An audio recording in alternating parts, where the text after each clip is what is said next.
గారు 15 తారీఖు నాడు నాగ్పూర్ నుండి సికింద్రాబాద్కు వందే భారత్ రైలును ప్రారంభించడం జరుగుతోంది. మరి ఈ యొక్క రైలును వివిధ జిల్లాల్లో మహారాష్ట్రలో 4 చోట్ల ఆపితే తెలంగాణలో మాత్రం 3 చోట్ల ఆపుతున్నారు. ఈ 3 చోట్ల భాగంగా బెల్లంపల్లి నియోజకవర్గంలో బెల్లంపల్లి పట్టణంలో వందే భారత్ రైలును ఆపాలని చెప్పేసి ఎంసీపీఐ పార్టీ డిమాండ్ చేస్తూ ఉంది.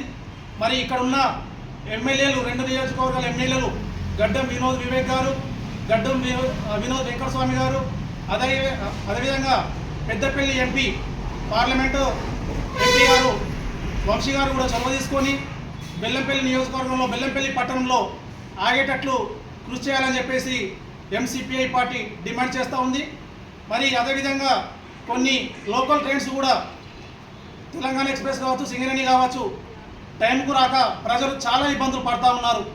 అదేవిధంగా బోగీలు సరిపోక ప్రజలు కూడా నానా ఇబ్బందులు పడుతూ ఉన్నారు. కావున ఈ యొక్క రైలు బోగీలను కానీ ఈ యొక్క వందే భారత్ రైలును ఆగేటట్టు ఇక్కడ ఎమ్మెల్యేలు ఎంపీ గారు చొరవ తీసుకోవాలని చెప్పేసి ఎంసీపీఐ పార్టీగా మేము డిమాండ్ చేస్తూ ఉన్నాం.